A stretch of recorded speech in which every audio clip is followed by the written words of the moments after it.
Passaremos para a exposição da palavra do Senhor. Nós demos início a uma série de exposições no livro de Provérbios, mais especificamente dos capítulos 1 a 9. Série essa intitulada de O Temor do Senhor é Sabedoria. Temer ao Senhor, a sua lei, os seus mandamentos, é sinônimo de uma vida sábia. Contudo, nós já estamos aprendendo também, desde a introdução do livro de Provérbios ao último sermão que foi pregado, dos versos 1 a 7, que a sabedoria do Senhor não se refere a ações práticas simplesmente, a destreza em agir em determinadas situações que nos deparamos na vida. Mas a sabedoria do Senhor, na verdade, se aplica a uma pessoa, que é o Senhor Jesus Cristo. E é por meio dele, somente por meio dele, que nós podemos nos tornar sábios também e vivemos para a glória de Deus. E hoje nós vamos dar continuidade, queridos, à exposição do livro de Provérbios e meditaremos dos versos 8 a 19. Provérbios 1, de 8 a 19. Mantenha a tua Bíblia em mãos, faça anotações. Diz assim a palavra do Senhor: Meu filho, ouça o ensino de seu pai, e não despreze a instrução de sua mãe, porque serão um diadema de graça para a sua cabeça e colares para o seu pescoço. Meu filho, se os pecadores quiserem seduzir você, não consinta. Talvez eles digam: venham conosco, vamos preparar uma emboscada para matar alguém. Vamos espreitar os inocentes, ainda que sem motivo. Vamos engoli-los vivos como o mundo dos mortos, inteiros como os que descem ao abismo. Acharemos todo tipo de bens preciosos, encheremos a nossa casa de despojos. Junte-se a nós, teremos todos uma só bolsa. Meu filho, não se imponha a caminho com eles. Fique com os seus pés longe das suas veredas, porque os pés deles correm para o mal e se apressam a derramar sangue. Pois em vão se estende a rede, se a ave estiver olhando. Mas estes armam emboscadas contra o seu próprio sangue, e ficam à espreita contra a própria vida. Este é o fim de todo ganancioso, e este espírito de ganância tira a vida de quem o possui. Vamos orar mais uma vez, pedindo por misericórdia que o Senhor nos direcione neste momento também. Deus, tenha misericórdia, nós clamamos neste momento, para que possamos compreender mais uma vez a Tua palavra, para que ela adentre o nosso coração, para que ela faça morada, para que ela nos molde a imagem de Cristo, nosso Salvador, para que ela, Deus, tire as sujeiras de nós, nos limpe, nos purifique, para refletirmos como luz aqui em Cosmópolis, mas também em qualquer lugar deste mundo que nós estivermos. Senhor, mostra-nos que devemos escolher o caminho correto a ser trilhado nessa vida, porque, ao contrário do caminho da maldade, que é a morte, somente trilhando o caminho da sabedoria, podemos ter vida e vida em abundância. Ajuda-nos a compreender esta verdade e aplicá-la nos momentos em que o pecado, o mundo, o diabo tentam nos seduzir, Senhor. Que o nosso coração nos engana, pois é corrupto. E assim, ó Deus, nós possamos viver sempre uma busca de uma vida que glorifique a Ti, que honre a Ti e que reflita ao Senhor. Ajuda-nos em nome de Cristo, nosso Salvador, por Ele que nós oramos neste momento. Amém.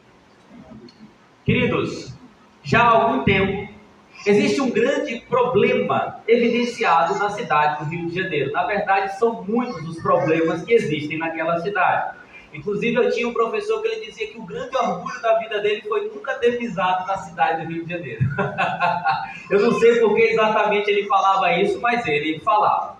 Contudo, queridos, tem acontecido um problema terrível naquela cidade.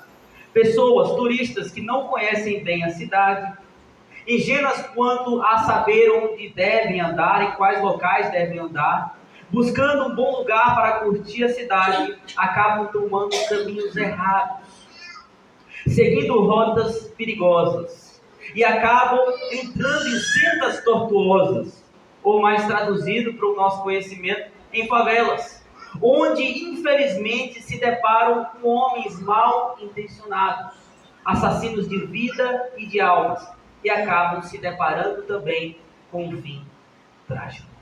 Acabam se deparando com a morte por seguir o caminho errado. Há algum tempo isso tem acontecido. Pessoas que acabam entrando em favelas e lugares perigosos e sem nenhuma possibilidade de se defender, acabam morrendo, perdendo a vida. E queridos, isso nos faz lembrar de um princípio também importante da vida. Todo caminho que nós trilhamos tem o seu fim, seja ele bom ou ruim. E essa verdade universal que nós entendemos acerca da vida, também de alguma maneira nos ajudará a entender as verdades contidas nesse texto que nós acabamos de ler. Por quê? Pois aqui são apresentadas duas opções de escolhas: em trilhar o caminho da obediência à lei do Senhor, que traz honra e vida, ou em trilhar o caminho dos ímpios, o caminho da tolice, que resulta em morte e destruição. Dependendo do caminho que nós venhamos a seguir nesta vida, o seu fim, o seu destino já está muito claro. E é isso também que nós aprenderemos mais aqui neste texto que nós acabamos de ler. Queridos, nós, na semana passada, meditando dos versos 1 a 7 aqui do capítulo 1 de Provérbios, aprendemos sobre qual é a finalidade dos provérbios escritos por Salomão e que se encontram neste livro aqui. Vimos que, em primeiro lugar, os provérbios eles foram escritos para se conhecer a sabedoria e aplicá-la. A ideia é que o homem é tolo por natureza e ele, por causa da misericórdia de Deus, pode conhecer a sabedoria e também evidenciá-la na sua própria vida. Nós também vimos que os provérbios foram escritos para aguçar a capacidade intelectual de observar a sabedoria. A todo tempo os homens se deparam com várias informações na vida, mas enfim, qual é a informação que é válida para vivermos uma vida sábia? E Provérbios também, claro que na realidade da sua época, mas também podendo aplicar aos nossos dias, ensina acerca dessa verdade. Mas também nós aprendemos, e principalmente no verso de número 7, que constitui a ideia principal aqui do livro de Provérbios, que eles foram escritos para se aprender a viver pela essência da sabedoria. Porque o temor do Senhor é o princípio do conhecimento e traz sabedoria. Caminho este que somente aqueles que de fato vivem para a glória do Senhor irão trilhar. E vimos, queridos, que a sabedoria não tem a ver simplesmente com a capacidade do homem de entender a vida, mas tem a ver com a pessoa de Cristo Jesus, nosso Salvador. Mas agora, seguindo os propósitos deste livro, dos versos 8 a 19, veremos que na vida, queridos, há apenas duas escolhas a serem feitas. Há duas possibilidades de caminhos a serem seguidos: o caminho da vida, o caminho da obediência e o caminho da morte. Mas que diante desta verdade, devemos ser sábios, conforme a proposta do livro, para fazer a escolha certa. E diante disso, nós vamos então meditar no seguinte tema: seja sábio na escolha do caminho. É o que devemos ser sábios na escolha do caminho que nós devemos trilhar. E a primeira verdade que nós vemos, de acordo aqui com essa ampliação do que vamos meditar nesta noite, é que o fim do caminho da obediência é a vida. Dentre esses dois caminhos a serem escolhidos conforme o texto, o fim do caminho da obediência, aqueles que trilham o caminho da obediência, estes herdarão a vida, a bênção, a paz. O verso de número 8 começa com a expressão filho meu. Lembre-se desta característica, irmãos, do livro de Provérbios, que era vista na literatura sapiencial da época, conforme eu expliquei aqui na introdução, que é a ideia de instrução passada de pai para filho. Lembre-se que no mundo antigo existia essa ideia de que as instruções que serviriam para a vida do jovem era passada no leito de morte. Quando o pai estava perto já de esvair com a sua vida, ele chamava os seus filhos, a família, e começava ali a dar instruções. E muitas vezes, quando se escreviam essas instruções, começava assim: filho meu. E Salomão, ele usa essa característica linguística conhecida do mundo da sabedoria da época para também trazer ensinamentos aqui. E esse ensinamento acerca do filho meu é importante porque ele vai aparecer aqui pelo menos 15 vezes nos versos de 1 a 9, e em todo o livro de Provérbios também irá aparecer algumas vezes. Agora, diferente da literatura sapiencial, onde outros povos, como os egípcios, citava o nome dos filhos em particular, filho tal. Ouça isso, os provérbios de Salomão não citam alguém em particular. Essa forma de instrução foi democratizada no escrito de Salomão, a ponto dessa expressão servir de maneira ampla para todos os jovens de Israel e de outros lugares que tinham contato com esses provérbios de Salomão e com todos aqueles que se depararão com esse livro para aprender acerca do caminho da vida eterna. E o que é dito ao filho meu? É dito o seguinte: ouça o ensino de seu pai e não despreze a instrução de sua mãe. O termo aqui é shema, de ouvir. É a ideia de reter o ensinamento que é dado e aplicar esse ensinamento na vida, conforme nós também vimos no verso de número 5. E a ideia de ensino aqui, ouvir o ensino do pai, é a ideia de repreensão disciplinar, corretiva do pai para com o filho, conforme também vimos no verso de número 2. E por que há aqui, queridos, esse apelo corretivo ao jovem? Essa ideia de colocá-lo no caminho certo. Meus irmãos, na juventude, na maioria esmagadora das vezes, somos como um carro desgovernado, andando em alta velocidade, num dia chuvoso, com a pista cheia de resíduos de óleo, esperando chegar são e salvos a um determinado destino. Quando nós olhamos para os impulsos da juventude, nós podemos usar isso para descrever como é a vida na fase da juventude, da pré-adolescência, da adolescência, antes um pouco de chegar à fase adulta, por exemplo, porque há ingenuidade na juventude. Por mais que, quando jovens, pensemos que estamos sempre certos, preparados e estáveis em nossas ações e decisões, na verdade nós estamos vulneráveis, porque ainda precisamos aprender a viver as coisas como realmente são. Não é só engatar a quinta, a sexta e acelerar a todo vapor. Cautelas, decisões devem ser tomadas durante a vida. Principalmente, queridos, sobre os ataques daqueles que são mal intencionados. Por exemplo, os pais precisam sempre corrigir a direção dos seus filhos por meio das boas instruções quanto àqueles que são mal intencionados. Então é por isso que o pai chama aqui a atenção do filho para que ele possa ser disciplinado a partir de agora em suas ações. Mas, queridos, isso fica claro para a gente também. A ingenuidade da juventude ilustra muitas vezes as nossas determinações pecaminosas. Quando nós estamos a fim de pecar, quando damos ouvido ao nosso coração, nós simplesmente engatamos a marcha e queremos correr a todo vapor para satisfazer as mazelas dos nossos desejos pecaminosos. Nós não pensamos nas consequências, não pensamos naquilo que irá acontecer no meio do caminho e também no seu final, mas são necessárias palavras de vida, as palavras do Pai, para sempre corrigir o nosso caminhar. Precisamos ter sempre isso em mente. Mas o que é dito aqui também: filho meu, não despreze ou não desista da instrução de sua mãe. A linguagem aqui não é bem um imperativo, é mais uma ideia persuasiva do que impositiva. É o pai instruindo o jovem para que ele possa perceber o que está sendo dito. É um princípio que nós vimos no segundo ponto do sermão passado. A ideia de ouvir e ter a capacidade, a inteligência de entender aquilo que é válido para a sua vida. Agora veja, o pai identifica o seu ensino com o ensino da mãe, com a instrução da mãe.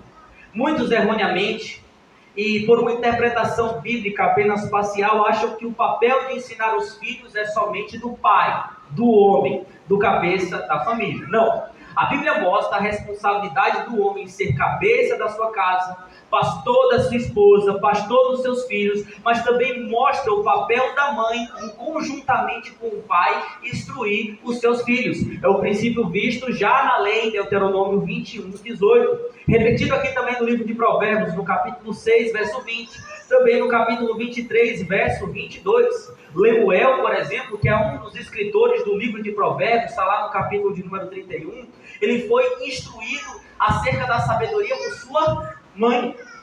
No Novo Testamento, nós vimos que Paulo, escrevendo a segunda carta a Timóteo, diz que Timóteo aprendeu as verdades da vida com sua avó Lóide e com a sua mãe Eunice.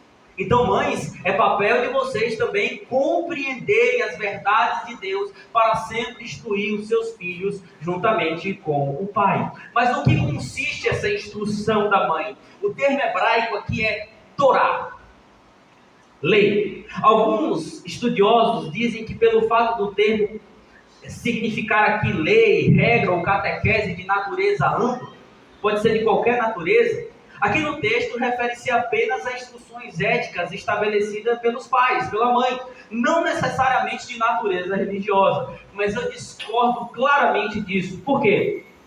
Porque se analisassem o uso do termo Torá em Provérbios e sua ampla significância na vida, vão ver que não é bem assim, não é algo aberto, não é de qualquer natureza religiosa. Observe algo interessante, dos versos 8 a 19, aplica-se aqui princípios claros que se interligam com mandamentos explícitos, lá no Decálogo, nos 10 mandamentos. Quais são eles? Honra seu pai e sua mãe, não roubar, não roubarás, não matarás, não cobiçarás, que é o 10º mandamento. Então nós temos a ideia da lei sendo aplicada em tudo que é dito aqui dos versos 8 a 19. O livro de Provérbios tem como propósito associar a sabedoria à lei do Senhor, que é a expressão de temer a Deus de todo o seu coração. Eu expliquei para vocês aqui que Salomão foi esse arquiteto. Ele pegou algo comum da época, que era a literatura sapiencial, e soube aplicar a lei de Deus. E nós podemos defender isso também utilizando Provérbios 36, 31, verso de número 26, onde é dito que a mulher personificada, a mulher sábia, ela tem algo em sua boca que é característico, que é a Torá, que é a lei do Senhor. E aqui fica outro princípio claro, a maneira de se instruir os filhos. Mas a única maneira válida de se instruir qualquer tipo de pessoa é somente pela lei do Senhor. Não há instrução mais válida do que essa para se alcançar sabedoria. A lei do Senhor é o que qualquer homem precisa na vida. Infelizmente, aqueles que a ouvirão e praticarão serão somente aqueles, de fato, serão poucos, que têm o seu coração preparado para receber a boa semente.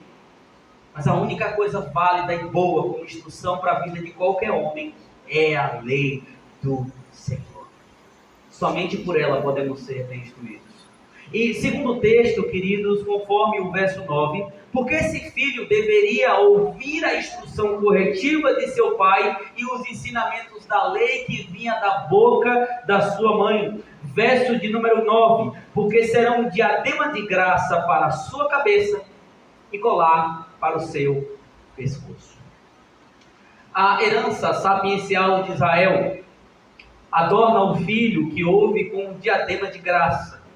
A ideia aqui é tipo como se fosse uma guirlanda, uma coroa de flores que se colocava na cabeça. Era muito comum nos tempos antigos. E também a ideia de colocar uma corrente no pescoço. Isso seria símbolo de honra e vida que dificilmente poderia ser desconsiderado. É interessante que muitas pessoas hoje gastam dinheiro com ornamentos para se distinguir da maioria da população. Mas esse tipo de ornamento, queridos, aqui dito por Salomão, aponta para algo além daquilo que é material. Existe um equivalente mitológico egípcio bastante próximo da sabedoria não mítica no livro de Provérbios, que era a figura de Maat, uma deusa egípcia. Eu já mostrei para vocês como Salomão ele utiliza essa crença que existia na época para poder aplicar as verdades de Deus. Existia-se a falsa, queridos, ideia idólatra dos egípcios que Maate concedia uma coroa da vindicação para os seus filhos. Uma guirlanda que trazia a ideia de vida. Era um sinal de honra eterna e vida, tanto na vida quanto na morte. E também as pessoas que adoravam a essa deusa Maate, elas eram ornamentadas com um colar no seu pescoço. E quando essas pessoas provavelmente morriam, colocava-se ali nessas pessoas, o colar, com a ideia que ela herdaria essa promessa de vida eterna que viria de Maate.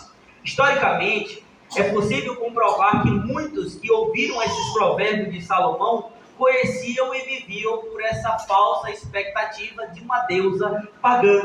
Mas Salomão, de forma astuta e sábia, usa esse tipo de conhecimento comum para ilustrar que a verdadeira honra para a vida e para a morte se encontra sobre aqueles que obedecem à lei de Deus. Se encontra sobre aqueles que sabem ouvir a boa instrução. E para o filho que segue a disciplina e a lei que vem de Deus. Provérbios 4, de 1 a 6. É interessante que em Deuteronômio 21, de 18 a 21, queridos, quando um filho rebelde não queria se arrepender dos seus pecados, os pais, o pai e a mãe, pegavam esse filho e levavam diante dos juízes de Israel para ser julgado. Muitas vezes esse tribunal de julgamento ficava na porta das cidades. Eles diziam assim, esse filho aqui é rebelde. Ele não quer se arrepender de jeito nenhum. Ele é desobediente. Ele não leva a sério a lei de Deus. E sabe o que acontecia? Esse filho era apedrejado. Meu Deus. Já pensou se os pais da igreja hoje fossem fazer isso? Os pais da nossa igreja e de outras igrejas aí espalhados pelo mundo, pegaram os filhos desobedientes, que não honravam a lei do Senhor e levaram para ser apedrejado, julgado. Mas a ideia, queridos, aqui era de um sinal de desonra eterna. É isso que a desobediência traz, no final das contas, desonra eterna. Porém aqui, para quem segue a lei do Senhor, é honra na vida e na morte. É alegria na vida e na morte. Agora, queridos, não podemos deixar de lembrar para quem essas verdades apontam. De maneira ampla, essa verdade aqui vista remete a alguém. Por quê? Porque houve um filho que foi perfeito em obedecer à lei do Pai. Houve um filho que foi perfeito em cumprir a lei do Senhor, que foi o nosso Senhor e Salvador Jesus Cristo. Ele foi obediente do início ao fim, quando chegou a sua morte, do seu ministério terreno aqui. Ele foi obediente ao Pai, se satisfazia plenamente nisso. Porém, a sua obediência não foi só para coroá-lo, conforme também nós vemos no Novo Testamento, que ele recebeu de Deus Pai toda a honra, toda a glória, todo o louvor, toda a autoridade dada no céu e na terra, mas também por meio da sua obediência, tornar muitos obedientes também. É isso que Paulo fala em Romanos 5,19, que por meio da obediência de um só, muitos se tornariam. É na obediência dele que nós repousamos, porque nós somos imperfeitos e nunca conseguiríamos traçar o caminho da obediência. Ninguém conseguiu, nem Moisés, nem Abraão, nem Josué, nem Enoque, nem Davi. Ninguém conseguiu traçar perfeitamente o caminho da obediência, mas é por causa de Cristo que nós não apenas aprendemos a ser obedientes, mas receberemos a honra de estar com Ele na eternidade. Em contraste com Deuteronômio 21, o nosso Senhor foi entregue para ser morto, mas não pelos seus pecados, porque não foi um filho desobediente, mas pelos pecados dos outros filhos. O texto de Deuteronômio 21 apontava para isso que aconteceria também. Então Jesus, ele foi morto, recebeu a honra e nos dá a honra de co-participar da sua obediência e da sua honra também. Portanto, o que é que fica claro para nós aqui? Ser sábio na nossa escolha de qual caminho trilhar, é trilhar o caminho da obediência a Deus. É trilhar o caminho da obediência ao Senhor. Mas qual é o contrário disso? É que nós vamos ver agora no segundo ponto deste sermão. Que o fim do pecado é a morte. Aqui não há sabedoria nenhuma na escolha do caminho do pecado. De uma vida de pecado. O verso 10 começa novamente com a expressão filho meu. E o pai diz: se os pecadores quiserem te seduzir ou enganar, não queira, não consiga. Queridos, quem mais viveu, eu me refiro aqui a tempo de vida, provavelmente vai ter a habilidade de prever coisas que já foram presenciadas ao longo dos anos de vida. Eu já vi, por exemplo, pessoas que sabiam fazer previsões do tempo. Minha avózinha, que faleceu há alguns dias, era interessante que nós sentados lá na fachada da casa, na rocinha, ela olhava para o tempo assim, estava um sol de rachar, ela dizia: vai chover. Eu falava: vovó está inventando coisa. E não é que começava a chover? E eu perguntava a ela por quê. Então ela explicava: olha, porque quando o tempo está assim, quando o sol está muito quente, aparece depois de uma neblina, tal, é porque vai chover. Muitos são aqueles que, por exemplo, sabem ver até mesmo antes de exame se as mulheres estão grávidas ou não. Eu já vi pessoas olhando para mulheres assim e falando: nossa, como você está corada, como seu cabelo está bonito, como você está diferente, você está grávida. A mulher diz assim: não estou grávida de jeito nenhum, eu não ia fazer o exame, estava grávida. Aí falava assim: você adivinha? Não adivinha, porque a pessoa já sabia prever mais ou menos por características o que seria uma mulher grávida. Alguns, por exemplo, sabem prever todos os tipos, toda a natureza de acidentes. Meu sogro, por exemplo, ele tem um lema. O lema dele é ter ações preventivas para evitar acidentes de qualquer natureza, seja em casa, seja no trabalho, seja na pista, nas estradas. Ele tem essa ideia de ter certos macetes, certas ações para evitar certos tipos de acidente. Isso são coisas, queridos, que uma pessoa dificilmente nova, juvenil, vai se atentar. E é por isso que boa parte dos pais de um jovem são assim, ou pelo menos deveriam ser. Infelizmente, nos dias de hoje, as pessoas se tornam mais tolas. Mas antes, por exemplo, era uma característica dos pais. Serem sábios, observarem a vida para poder instruir os seus filhos. E eles antecipam o que pode acontecer porque sabem como funcionam as coisas, principalmente como agem aqueles que são mal intencionados. Os pais têm essa habilidade porque viveram bastante tempo. Sabem que é característico de uma pessoa tola sempre querer arrastar outros com ela. Na juventude é bem difícil enxergar isso.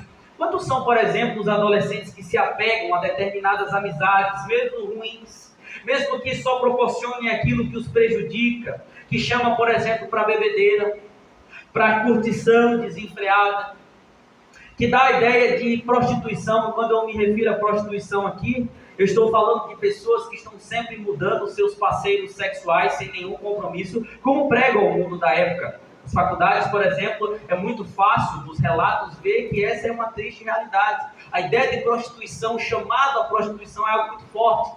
Uso de drogas, entorpecentes, dentre outras coisas. Quantos são aqueles que sempre chamam um jovem que não é sábio, que é imaturo, para ser tragado por esse caminho? E quando os pais dizem assim: se afaste dessa pessoa, isso não é bom para você, essa amizade vai prejudicar a sua vida, os filhos tolos respondem: esses velhos sabem de nada, velhos tolos, meu amigo me entende, né? É meu parceiro de verdade, vocês só enchem a paciência. Provavelmente aqui alguns dos que são mais velhos já fizeram isso. Quando os pais chamaram a atenção: não sabe de nada, meus amigos é que me entendem, eles que gostam de mim, são parceiros, estão comigo ali o tempo todo. Os jovens, queridos, se aliam tanto às amizades que ouvem mais do que os próprios pais. A ingenuidade pecaminosa atrai a juventude para uma armadilha. Há um provérbio árabe que diz o seguinte: quem não tem um velho sábio, que compre um. Porque ter um sábio próximo é algo totalmente necessário. E nós vemos também que, de maneira geral, o coração corrupto sabe nos deixar ingênuos para não perceber o tipo de pessoa ou situação, queridos, que estamos nos relacionando. O nosso coração, ele nos cega. O nosso coração, ele nos engana. E quando se fala de pessoas, quando se fala de situações, muitas vezes nós nos tornamos ingênuos, ainda que saibamos que os caminhos são perigosos. É por isso que nós pecamos, desonramos, falhamos. Quantas pessoas, por exemplo, casadas, que sabem que o envolvimento com outras pessoas vai levar à ruína, e assim acabam fazendo uma conversinha escondida, uma saída juntos, sem o cônjuge saber, daqui a pouco já era, caiu, falhou. Agora, aqui, queridos, os pais, o que é que eles estão fazendo no texto? Eles estão prevendo algo. Eles se preocupam com as más companhias que podem tentar seduzir os seus filhos, mas em específico com aqueles que eram assassinos e gananciosos. É isso que vai mostrar os versos aí, por exemplo, de 11 a 12. É dito que essas más amizades, elas querem assassinar. Elas querem derramar sangue inocente. Elas querem tragar pessoas e engoli-las vivas como no mundo dos mortos. A ideia de mundo dos mortos aqui é o termo que nós vimos também hoje na escola dominical, conhecido como Sheol. Sheol é usado na Bíblia de maneira geral para se referir a sepultura, lugar de morte e, por vezes, o destino dos ímpios ao contraste com os justos. Mas a ideia aqui é do lugar de morte. Era também frequentemente personificada como a ideia de um animal terrível que abria sua boca para tragar aqueles que estavam sendo mortos. Agora, quando nós olhamos para o verso de número 12, as palavras aqui é mais do que uma mera fala comparativa dos ímpios. O texto hebraico traz uma ideia de aliança entre os tolos e o lugar que traga as pessoas, que é a morte. Agora, observe que interessante. Assassinar é característica de uns, não todos, mas o assassinato é mais comumente visto na vida de ímpios. E a impressão que dá, eu não sei se você aqui presente nesta noite já teve essa impressão, é que esses ímpios assassinos têm pacto para enviar pessoas para a morte. Eles amam matar, eles amam tirar a vida de outras pessoas, não tem pudor para isso, seja num assalto, num carro, numa moto, em casa, eles simplesmente matam, enquanto selam o próprio destino para a morte eterna. É essa a impressão que dá. Ímpios têm pacto com a morte. E aí eles convidam o jovem, vamos matar, vamos assassinar, vamos errar e tirar a vida. E qual é a motivação de matar outras pessoas, dessa sedução? A motivação, conforme os versos 13 a 14, é a ganância. A ganância. A atração pelo dinheiro fácil, pelo lucro desenfreado, a vantagem a qualquer custo, é uma tentação recorrente para os filhos de Adão e Eva. Nós olhamos para o nosso tempo e vemos que as pessoas, infelizmente, estão dispostas a tudo para lucrar. Os políticos do nosso país, por exemplo, a maioria deles não estão nem aí para a população. Eles vão retirar da saúde, eles vão retirar da educação, eles vão retirar daquilo que é básico para a sobrevivência. E pouco importa quem está morrendo, quem é que está sofrendo por causa disso. Eles querem lucro, fama, dinheiro, poder. Boa parte. Bandidos, personalidades da mídia. Ah, queridos, como é triste ver esse mundo que nós estamos vivendo. Muitas pessoas lá, conhecidas, midiáticas, TikTok, Instagram, elas são tão admiradas, mesmo sendo tolas, mesmo não tendo nada para oferecer, que aí daqui a pouco vem uma rifa, daqui a pouco vem o jogo do tigrinho, daqui a pouco vem uma aposta online, daqui a pouco vem alguma coisa que esses influenciadores aí estão vendendo, que sabe que o brasileiro não tem maturidade para lidar com isso, porque quer lucro de qualquer jeito. A prova disso é que o dinheiro do Bolsa Família está sendo extremamente gasto, em sua maioria, com jogos de aposta online. Só você olhar esses dados hoje. Essas pessoas, elas conseguem tirar, prejudicar outras que as consomem. Como é triste ver isso. Nós olhamos, por exemplo, para parentes, pessoas próximas, pessoas que você conviveu. Quantos eu já não conheci assim? que não pensam em fazer mal e arrancar daquele que é o próximo, daquele que conviveu, de tirar alguma coisa, de fazer algum mal para o lucro próprio. Então a gente vê essas características comuns. Por quê? Porque o homem, o filho de Adão, ele quer lucrar de forma fácil, de qualquer jeito, ainda que ele tenha que passar por cima de todos, ainda que ele tenha que prejudicar. É uma característica da humanidade caída. No verso de número 14 está escrito: junte-se a nós, teremos todos uma só bolsa. Ou conforme melhor traduz a versão Almeida, revista atualizada, lança a tua sorte entre nós. Joga para ver se não dá certo. Teremos todos uma só bolsa cheia. Salomão certamente tinha conhecido, queridos, alguém assim. Um tolo que quis matar um justo para tomar os seus bens. Na verdade, ele tinha conhecimento dessa pessoa. Alguém chamado Absalão. Certo que toda a história que envolve Absalão e seus irmãos foi culpa de Davi. Mas em um determinado momento, o tolo Absalão, ele quis tomar aquilo que não pertencia. Ele convocou pessoas para poder assassinar Davi, o seu pai, e assim lucrar com o que era dele. As mulheres dele, a honra dele, o reino dele. Ah, queridos irmãos, você ao ouvir isso agora pode dizer assim: pastor, eu não mato e nem roubo. Eu não fiz isso nem na minha juventude, quando eu era mais tolo. Pelo menos é o que eu espero que você tenha feito. Aliás, não tenha feito nada disso. Essas palavras que o Senhor está falando, era para o jovem que Salomão estava pensando naquela época. Era para uma realidade daquela época. Não são para mim. Mas preste atenção em algo. Aqui, queridos, é um exemplo particular de um princípio geral. E qual é? A tentação de ganhar coisas violando a lei de Deus. A tentação de ter vantagens violando a lei do Senhor. Quando nós olhamos também para a nossa realidade, nós vemos pessoas que burlam a lei para ter vantagens. Mas o nosso país é injusto, mas é papel de todo bom cidadão cristão cumprir a lei dentro daquilo que lhe é devido.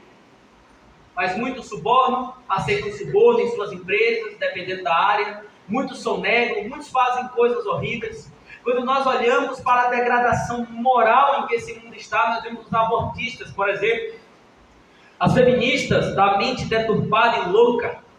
E quando a gente olha para o que essas mulheres defendem, isso é uma forma de dizer que se pode ter liberdade, pode lucrar com a liberdade, com uma vida sem mais afazeres, uma vida sem uma criança para poder estar ali no pé, tomando tempo, tomando saúde, mesmo que para isso ela tenha que matar o ser humano que está no seu ventre. Assassinando para poder levar uma vantagem que acham que pode ter. Agora, infelizmente, eu quero falar de uma forma mais comum para o nosso meio. Quantos são aqueles que rompem com a lei do Senhor, se apegando a imoralidades sexuais de toda espécie? É o lucro momentâneo do prazer. Muitos perseguem esse lucro a qualquer custo. Quantos são os que estão se lançando assim, queridos, nos prazeres sexuais desenfreados? No domingo, sem arrependimento, dizem que estão na casa do Senhor, com o povo do Senhor louvando a Deus. Quantos são aqueles apegados à mentira, onde se parece ganhar certas vantagens por omitir aquilo que é verdadeiro? Eu vou mentir, isso vai me trazer certa vantagem. Na nossa igreja, por exemplo, vocês já observaram aqueles que estão chegando, são mais novos, aqueles que estão vindo de outras denominações, que vieram de outras denominações, que nós não temos a prática no culto de colocar dízimos e ofertas. Nós poderíamos colocar porque a Bíblia não seria ferida com esse princípio. Mas nós temos claramente ensinado aos irmãos, sempre que temos a oportunidade, que esse é um princípio bíblico. Nós, com aquilo que o Senhor nos dá, honrar a igreja do Senhor, para a glória do Senhor, sustentar a casa do Senhor. Quando nós nos tornamos crentes presbiterianos, nós vemos aqui na frente, E declaramos que com os nossos bens nós vamos ajudar e auxiliar e sustentar a igreja do Senhor. Na verdade, é uma honra, é uma oportunidade de honrar o Senhor com as nossas primícias, que é um princípio bíblico. Mas o que a gente está vendo aí, ó? Eu tenho aqui aquilo que eu vou dar para a casa de Deus. Precisa pintar a igreja, precisa sustentar a obra do Senhor, a obra missionária que a nossa igreja sustenta. Mas tem um tênis que eu gosto. Aquele pisante da Nike. Hoje eu não vou dar não.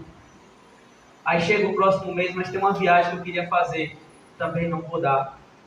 Ah, mas tem uma coisa que eu quero mais, eu vou pegar isso aqui. É sempre assim. É sempre jogando os princípios da palavra de Deus de lado para poder ter lucros momentâneos. E nós perdemos, queridos, essa oportunidade de honrar o Senhor com as nossas primícias. Mas para também para aqueles que são os falsos líderes religiosos, que usam a palavra de Deus para enganar e mentir a fim de lucrar. Quantos são, na história, nos dias de hoje, mentem, iludem para poder lucrar, deturbando a verdade de Deus? Vamos falar de uma coisa também que parece, para alguns, pouco nociva, que é a fofoca. Ah, que coisa miserável é a tal da fofoca. Mas os crentes pensam que não é pecado, não é a maledicência. A fofoca nada mais é do que ganhar a alegria diabólica de se satisfazer às custas da vida de outra pessoa. Das informações da vida de outras pessoas, sejam elas ruins, complicadas ou boas. Coisa horrível a fofoca. Ah, queridos, e infelizmente existe esse princípio que precisa ser arrancado do nosso meio. Deturpar a lei de Deus, violar a lei de Deus para ter certas vantagens. Agora, ao contrário do que muitos de nós fazem, Jesus não caiu nessa tentação.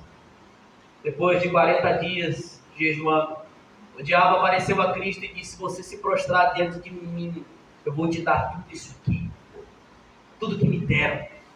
Jesus viu todas as coisas ali. Ele disse: arreda-te, Satanás. Jesus não caiu na tentação, não havia vantagem. O nosso Senhor permaneceu fiel e obediente à lei do Pai. Guarde isso. Dando lugar ao pecado, nós só perdemos. Não há ganho disso. Por isso que o Pai falou ao Filho, e essa verdade permanece. Dos versos 15 a 18, queridos, nós vemos que constitui, juntamente com uma orientação clara que foi dado antes, também o que fazer à vista da tentativa de sedução dos ímpios. E é dito aqui que essa tentativa, queridos, é ingênua, é tola. O Pai diz: olha, tira os seus pés, fique com os seus pés longe dessas veredas, desses caminhos que tentam tragar você. Tire os pés deles que correm para o mal, desse caminho que corre para o mal. O verso 17 em especial, em determinada parte, é de difícil compreensão o texto hebraico. Porém, o que parece, queridos, é que o verso 17 constitui um ditado pré-existente a quando Salomão escreveu: pois em vão se estende a rede se a ave estiver olhando. Aqui, ao que tudo indica, parece que a ideia é que se uma ave, um pássaro, mesmo sendo uma espécie limitada em raciocínio, consegue perceber uma armadilha e contorná-la, o jovem não deveria ser imaturo a ponto de cair nessa armadilha dos ímpios. A convocação dos ímpios, eles não poderiam ser imaturos para cair nisso. Se você vê várias pombas reunidas, você vai jogar uma rede, alguma coisa, você sabe que elas vão perceber e pular fora. E por que o jovem deveria absorver esse ensinamento? Mas ao contrário, no verso 18, mostra que ao mesmo tempo, os mal intencionados caem em uma armadilha para a sua própria vida. Porque todo aquele que vive em pecado, que trilha o caminho da morte, eles estão armando a armadilha para si mesmo. Conforme também é possível ver em Gálatas capítulo 6. Ah, queridos, infelizmente, o pecado engana dessa forma. Mas na verdade está criando uma armadilha. É como um determinado caçador que monta uma armadilha para pegar uma determinada presa.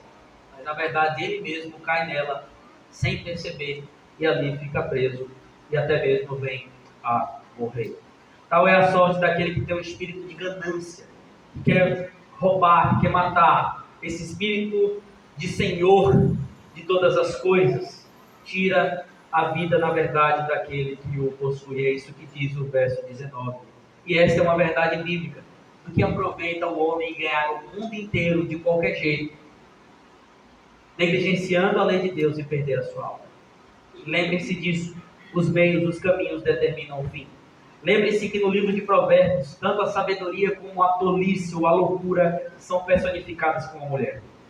Esse é um retrato do livro de Provérbios. Em Provérbios 9, de 13 a 18, é dito que a mulher loucura ela também tem uma casa no alto de uma colina. E ela pega o seu banco e se assenta na porta. Ela começa a dizer: quem for ingênuo, venha para cá. E aos que não têm juízo, ela diz: a água roubada é doce, o pão comido às escondidas é saboroso. Eles, porém, não sabem que ali estão os mortos, Sheol, que os seus convidados estão nas profundezas do inferno, do Sheol. A tolice tenta atrair, mas o seu final é morte. Ah, queridos, é inegável a aplicação para todos nós. Não siga o caminho dos ímpios. Não siga o caminho do seu coração, do pecado, nem dos ímpios. Qualquer um que quiser te seduzir, fuja, porque o melhor caminho é da obediência à palavra de Deus. Mas a tolice, propriamente dita, tem a raiz do coração pecaminoso. Cuide do seu coração, para que ele não se desvie da lei de Deus. Ah, meus irmãos, louvado seja Cristo Jesus, o nosso modelo de obediência.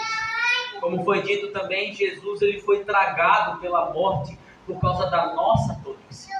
Aqui diz que os tolos, eles caem na sua armadilha, e o fim da armadilha do tolo é a morte. Mas Cristo caiu numa armadilha que nós mesmos fizemos. Ele não foi ingênuo, ele foi porque quis.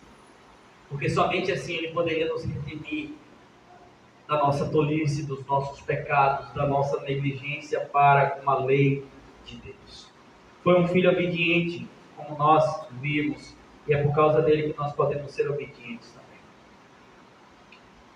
Cristo Jesus foi sábio em suas escolhas. Inclusive nós iremos participar da mesa do Senhor neste momento. Mostra essa escolha de Cristo em morrer por nós para nos salvar, e nos redimir, em dar a vida por nós, meus irmãos. Mas sempre observemos essa verdade. A escolha sábia do caminho também está pautada em uma pessoa. Também está pautada em Cristo. Viver por Cristo, para a glória de Cristo, por meio de Cristo Jesus. Essa verdade que nós aprendemos nesse texto, levamos para a nossa vida, e que vamos também celebrar neste momento, em que nós celebraremos a ceia do Senhor.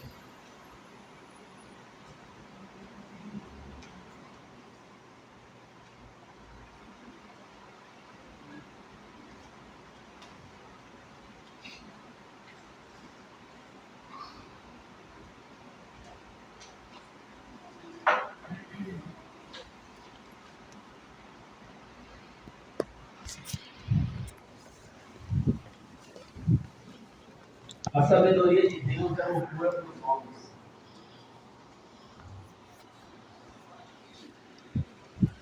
O que Deus precisava vir encarnado para morrer